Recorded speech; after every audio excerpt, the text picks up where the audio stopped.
This is the closers.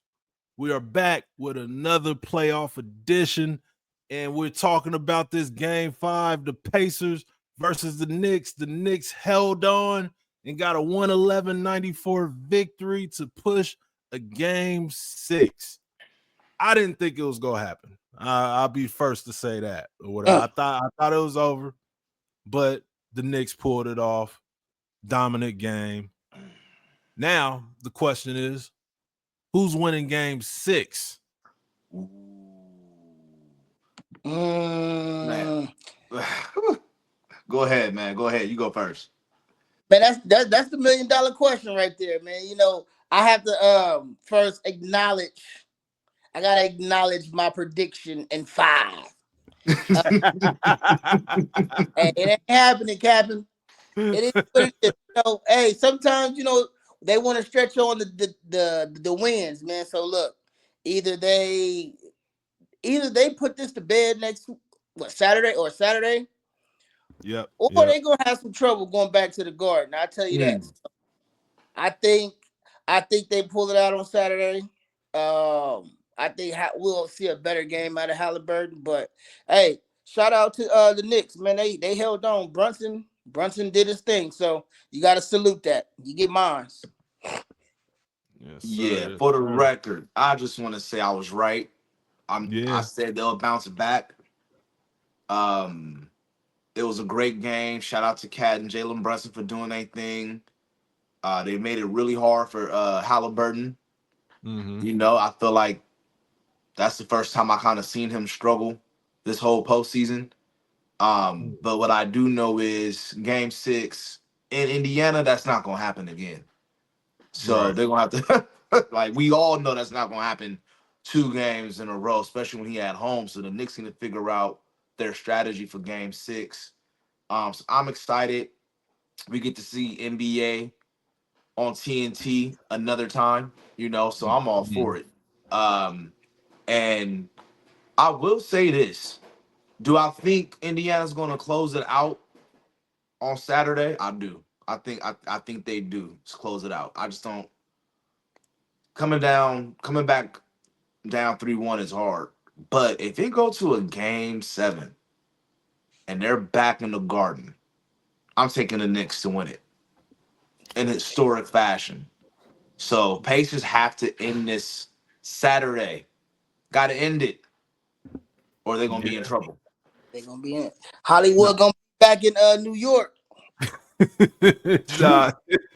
Nah, you right, 100%. This is a must win for the Pacers. Like, if they don't win this, then my original prediction is still in the play, because I don't think, like I said, I think tonight the Knicks came in with that New York pride. It would have been an absolute embarrassment if the Knicks didn't win one single game at MSG, when you made it this far. But I think I'm still leaning towards the Pacers in game 6. Although the thing I'm concerned about is my original prediction. I knew the Knicks was gonna come to play. I thought this would be a close game. I had the Knicks winning a close game, but this was all New York. Like, this was not a game at all.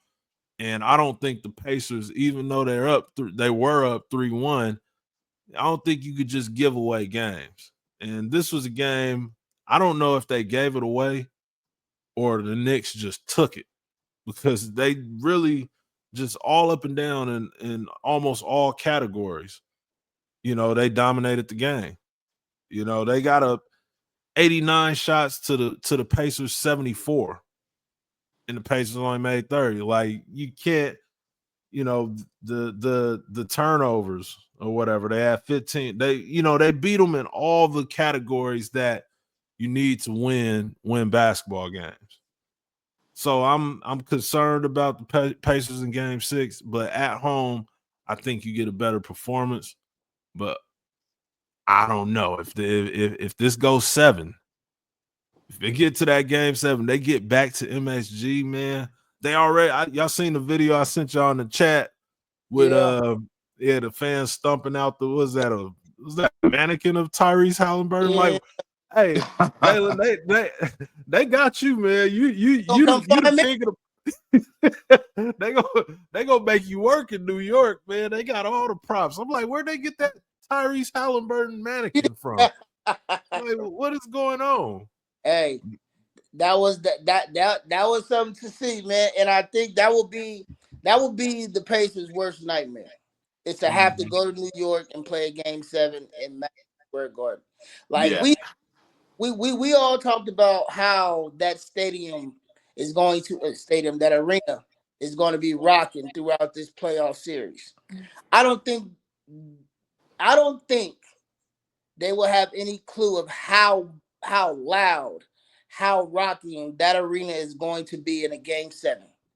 So if they mess around and blow this win on Saturday, and the Knicks pull it out, they're gonna have some trouble.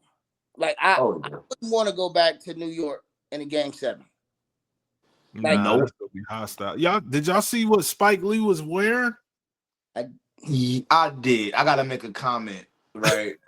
And look, I'm not tall, right? So this is not hate.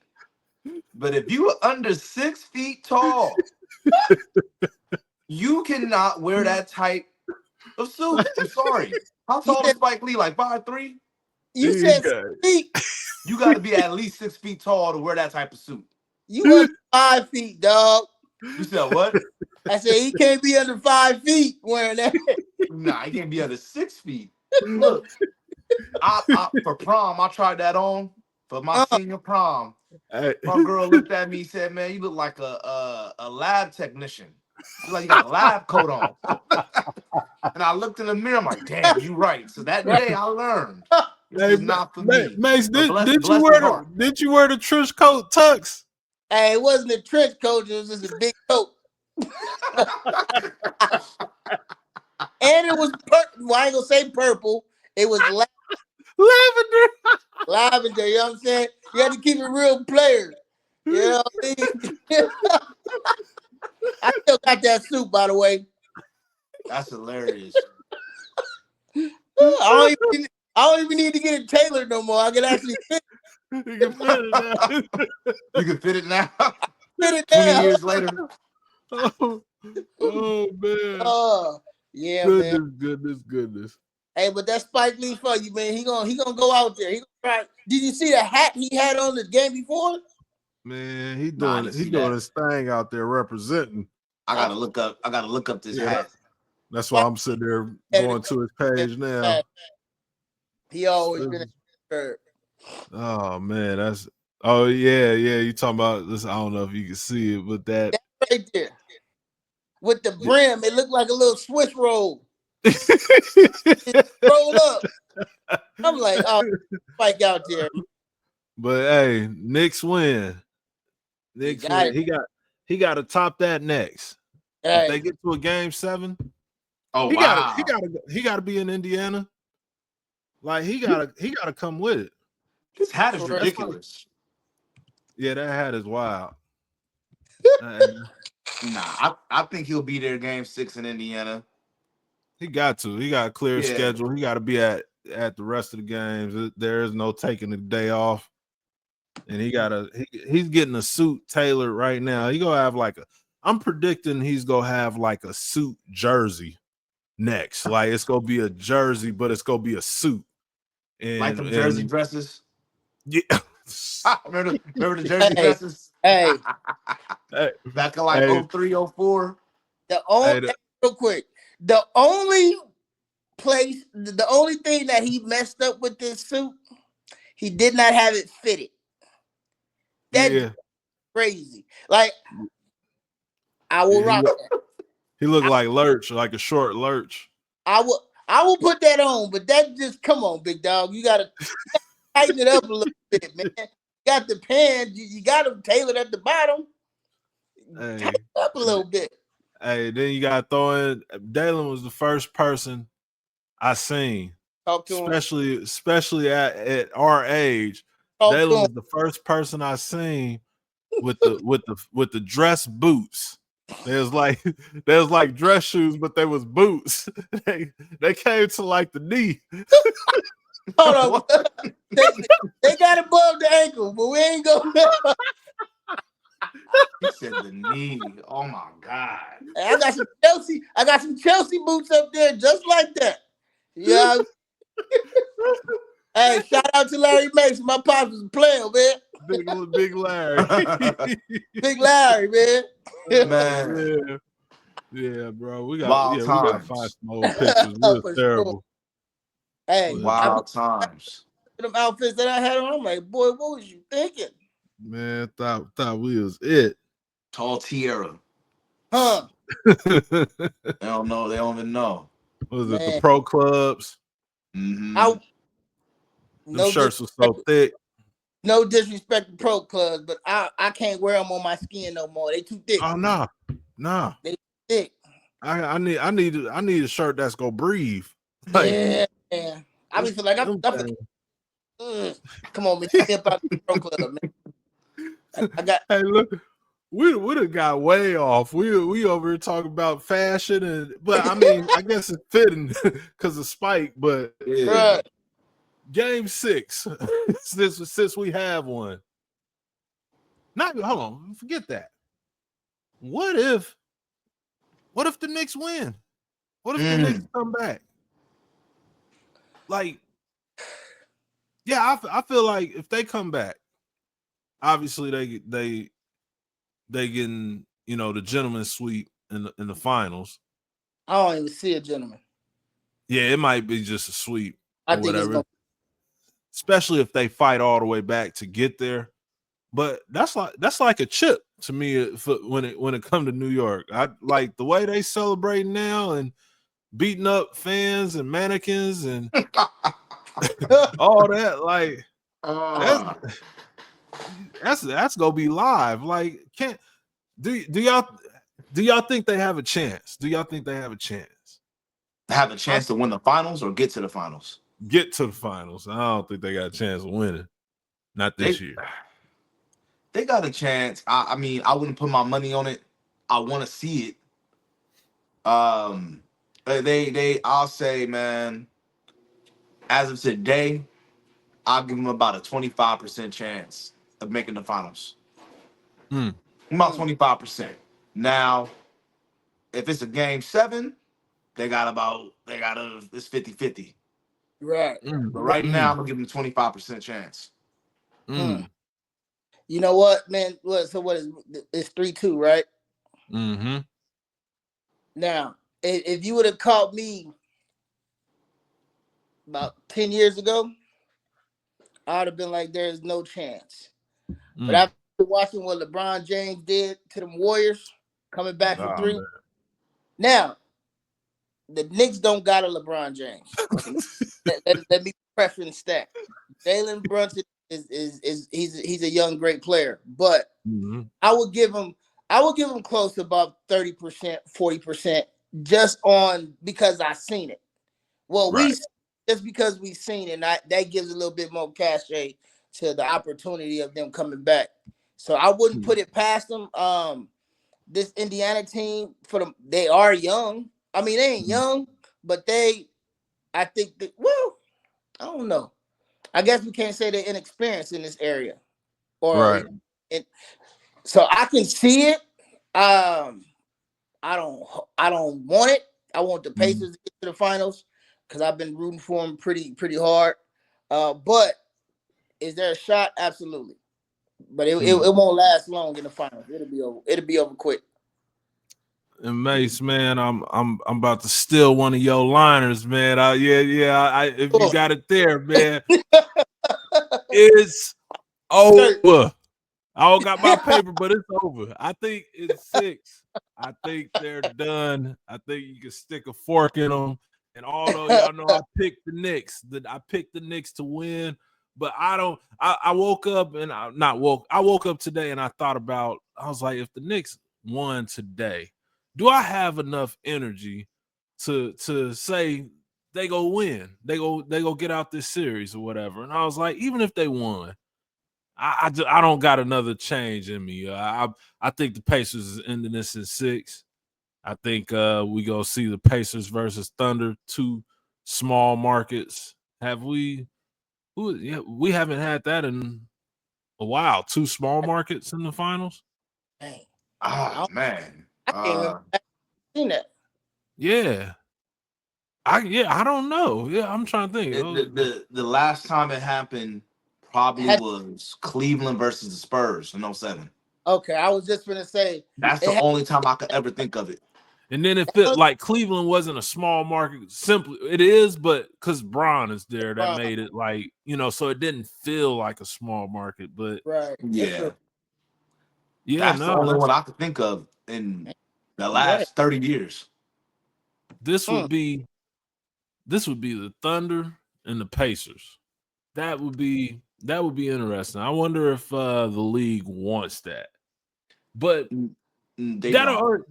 the segue. I just remember shout out to Calvin Irvin out from Fresno. He posted a question on my page because you see how we've been heavy on the face of the league talk and stuff, and we've been a lot of people has been heavy on talking about generational talents, and the Joker, we some of us said he's top 10 all time right now. Some people are starting to say SGA is a top 20 player or whatever. I'm just throwing out a number. But are we giving out these titles too quickly? Because the point he made is like when we seen, Tim Duncans of the world, or whoever, all the different, legends we seen, they've dominated for 10-year stretches, 10 years or more. Yeah. And now, when guys, 3 or 4 years in of their prime, are we labeling guys too quickly? Because I think we said the other day Joker was what, top 10? Yeah, I remember that conversation. I think we kept going back and forth to whether he's a top 10 center more so than of Yeah. all time Oh, than we was a top 10 player That's of okay. right. all. Okay. Yeah. That's fair. I think Right. that's Right. fair. It is. And Because to answer that, I think we are, but I think the reason why and I'll say we because I get we're all a part of this too. mhm, Is because it's more of a shock value thing. Everybody want to be the first one to say that this player has reached these accolades or this player has mhm, this pinnacle. Um, Granted, then we watch these players, like you said, dominate over a 10-year span. We've seen these players go back to back to back to back on NBA championships, and these rivals have mhm, been turned throughout the years against other great players. And now it's more of a thing because it's a social media driven, environment now. Everybody wants to be the first one to say it. And I just think true. Mhm. this stuff it's almost shortcutting the players more so because they're getting these accolades and they haven't accomplished nothing. Mhm. Well, I ain't gonna say they ain't accomplished nothing because getting to the NBA, trust me, that's an accomplishment in itself. Right, but amongst their own Among peers their and amongst greatness and all yes, that, yeah, I it's get you. it they haven't accomplished that yet. So yeah, it's to me that GOAT title and those words, they're getting thrown out too easy, too soon Mhm, mhm, to me. Yeah. I agree with all of that. Um, I'm, personally, Jokic is not in my top 10. I'll say right now, he's probably like 20, maybe 25 all time. mhm. Just with the numbers he's put up. We've never seen a center put up those type of numbers. Three-time MVP. A lot of people will say 4-time MVP. He deserved it this year. Right, But right. but I think a lot of it has to do with I don't want to use this word, but I'm gonna use it anyway because I can't think of another word.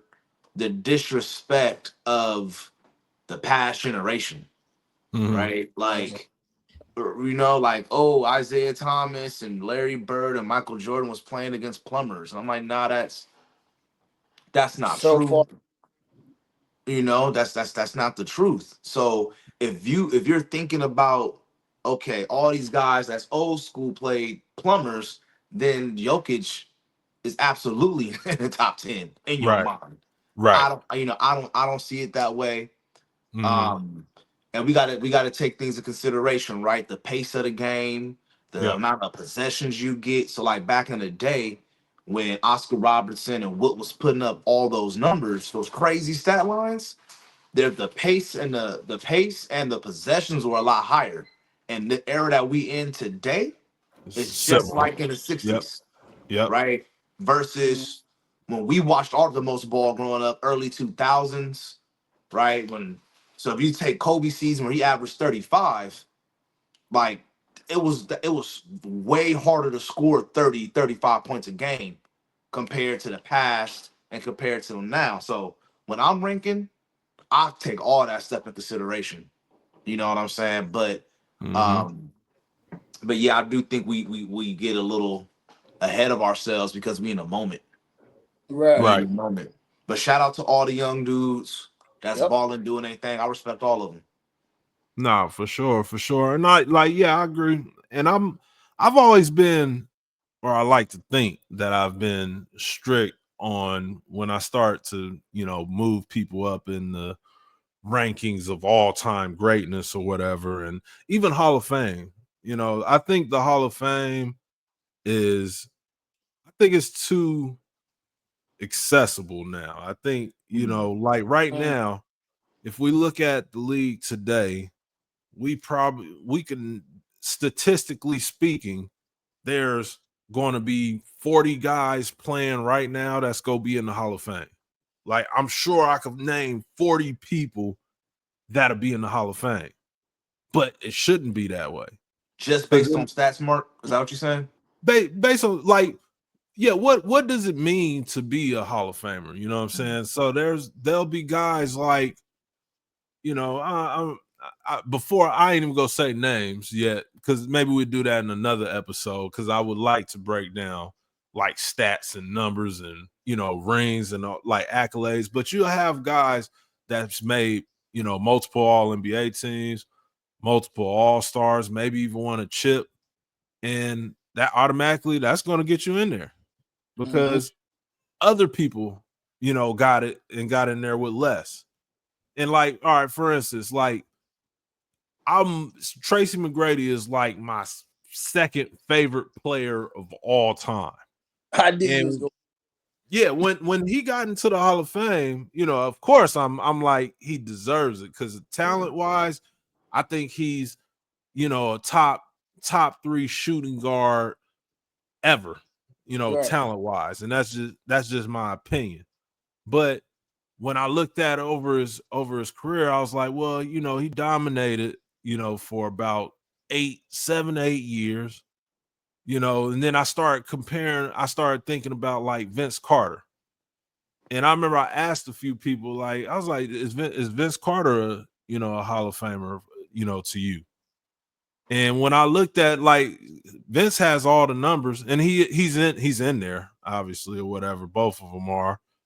But it was Vince got in almost more on a Say it. long, longevity or whatever, because as far as accomplishments, like he was a great player. T Mac was a amazing player, amazing talent. But now you'll have a guy, let's just say Shea. Let's say Shea wins the MVP. He wins the MVP, wins Finals MVP, and he wins a chip. And then he never makes it to the playoff again. He averaged 20 30 the next 6 or 7 years. He has to go in over Tracy McGrady, even though he didn't do anything after this year. You know, there's guys like that'll never win a chip or never win any accolades that have all the numbers, to support them being in there. And then there'll be the guys that have the longevity Mm-hmm. that can get you in Mm-hmm. there. So like Westbrook's a Hall of Famer. Steph's a future Hall of Famer. LeBron, KD, guys like DeMar DeRozan, here in Sacramento or whatever. Is he a see? And then you say that, right? But Fringe. but he's top what, 10 or something or whatever, scoring something crazy, top 15 in scoring ever. So like, then there's guys in the Hall of Fame, because you say, oh, he didn't win a chip, right? But then there's guys that's in the Hall of Fame that didn't score 20,000, Right. and they didn't win a chip, but they're in there. You know what I'm saying? Yeah. And like I said, I think Tracy McGrady, I think he's deserving of it, because like I think he's that great. But statistically speaking, DeMar career stats is better than T-Max. Mm. And I think, you look at a guy like Trae Young, when he retires, he's going to be top 5 in assists all time. And probably be, long as he's healthy, probably be 20,000, point. I bet we could name 40 players. That's crazy. That'll be in the Hall of Fame. Bro. And he'll probably be top 5 in 3-pointers made as well. Yeah. So for me, you brought up a good point, Mark, and I definitely want to hear what Dalen got to say. The word that you used that stood out to me was too accessible. Because Deion said the same thing about the NFL Hall of Fame. So for me, I think if you are one of the, I won't put a number on it, but if you're one of the most dominant players in your era, you deserve to be in the Hall of Fame. And dominant, you could look at dominant in a lot of different ways. I'll give you a good example. If you don't know nothing about them and you just see their career stats, right? If you see this guy's career stats when it's all said and done, you're not going to say he's going to be a Hall of Famer. But Draymond Green, you're going to look at his points, rebounds, and assists and be like, how the hell did he get in the Hall of Fame? But I bet all 3 of us agree he deserves to be in the Hall of Fame. Because, he was just dominant. He got 4 rings. For his era, he was the best defensive player. Guarded all 5 positions. So I think they are making it a little bit accessible. But like, T-Mac definitely, he got in first ballot because he was one of them ones. Like in his era, he a top 10, maybe even lower, top 7 player of his era. Yeah. So it's like you gotta let him in. You gotta let him in. DeMar DeRozan, on the other hand, longevity, sure. But like I can name, in my opinion, I feel like I can name a lot of players that are better than him in his era. And he's somebody that might get in the Hall of Fame, but like won't get in until much later after he retires. Like they might let him in 15, 20 years after he retired versus like a Kobe or Kevin Garnett that got in immediately. On first ballots, right? Yeah. Yeah. And maybe that's the separation. Go ahead, Dale. Yeah. I was just gonna say, I agree with all that. Because when you put up Draymond Green's all his accolades, I mean his is really second to none. You got all NBA defensive player of the league of the year. He led the league in steals 1 year, all defensive team a few times in his career. So and adding on top of that, championships. Yep. And I think you got to look beyond just the rings itself. You got to look at how valuable was he for those rings. Yeah. And I think we all can agree that, and I've been saying this for years with the Warriors. Without Draymond, you don't get those rings. Nah. You don't get any. I don't think you get any of those rings because he's been that glue guy. He's been that guy to get everybody in sets. He set the screen. He do all the work that, truthfully, they didn't have nobody else to do. So he was very impactful for that team. So he's a first ballot. And he's our modern Dennis Rodman. Yeah. Like that's real. He's a team shifter. Like when he's on the team, it shifts, it changes. When you take Dennis Rodman from Detroit and put him on Chicago, immediate impact. You go another 3. So that's the caliber of a player of a Draymond Green. So you're right. It is too accessible. I think it just can't be numbers. Right. Like it just can't be numbers. Like, how impactful was you? What did you, even if you don't have the championships, what were your teams like when you was on those teams? You put a Charles Mm-hmm. Barkley, like Charles Barkley was dominant in the NBA. Yes. Exactly. Yeah. Yes. Yeah. Like in that Olympic team, what the coach say? Second best player on that team was Charles Barkley, and it was very close Mm-hmm. with Mm-hmm. Charles Barkley and Michael Jordan. So you Yeah. you take a career like that, that's undeniable. Right. You know what I mean? And like you said, I do think it's too accessible, and we can't just look at numbers. But I also feel like this is what the game is turning into. It's turning into a numbers game, right? Yeah. And all the analytics and everything. Yeah. It is Exactly. what it is. Right. So, but nah, like, yeah, but I think end of the day, like you said, that's what the game is now. And the game is definitely in a good place. Sure. And I don't, there's nobody I see in the Hall of Fame now. I'm like, no, he's not a Hall of Famer. He shouldn't be in it. And even when I said I say it's 40 because I do believe 40 people to the standards of what the Hall of Fame has been or whatever. I'm like, nah, it's no way. Like, Trae Young's a future Hall of Famer. John Morant's a future, and I'm picking from the young litter, before I even get to the Anthony Edwards, Jason Tatum, Luka Doncic, Joker, like Jalen LeBron Brown. and them they're still in this class, Jalen Brown or Right. whatever. I You right. you know what I'm saying? It's about 40 in the league right now. And for me, like, I'm like, yeah, that's great and all, but it just sounds weird. It sounds weird because when we look at, our parents, when they tell us about the great players, they don't tell us about all the Hall of Famers. It's only them ones. Right. It's only them Right. ones. And maybe that's what it's gonna be like when we get a little older and we're just in it and aware of it right now. But it's great, just like we got a great game 6 coming up. Yeah. I think we made our picks. Is there anything that the Pacers we'll do this last one? Is there anything the Pacers have to do in order to close this out, or do they have to just show up and be who they are? Mm, I that's a think the good one question. it is. I'm gonna just dive head first. I definitely believe that Tyrese cannot give you a 8.6 assist, 2 rebound game. Yeah, If you get that out of him, it's gonna be a game 7. And I don't even care about nobody else. If you it's get all that on from him. him, it's gonna be a game 7 for sure. So he cannot come out with a stat line like that again. Mm-hmm. Mm-hmm. I agree. I feel like my dads always use this word called poised. They need to be poised.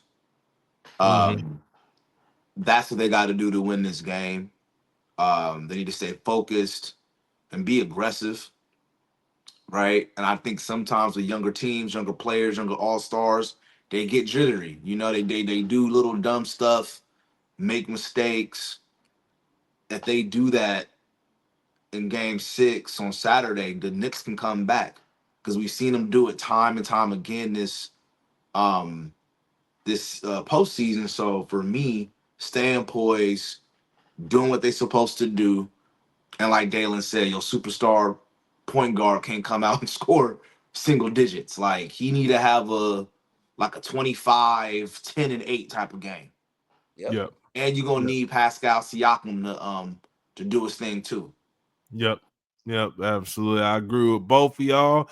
And the one thing y'all left out that I think has to happen in order for the Pacers to win this game, I think Mr. Halliburton, Papa Halliburton, has to come back He with got to be in the another building. towel or flag, whatever he had with that big picture of Tyrese. I ain't never seen a NBA parent with a giant picture of their son that big, but he got to bring it back. He got to bring it back so Tyrese could get it together and close this thing out. Yeah. Speaking of closing, you know what time it is. It's the closers. and we closing this thing out. And we appreciate y'all for watching. Stay tuned for Saturday's show. We will be back. Until next time. Peace. Like, subscribe. All that. Mm-hmm.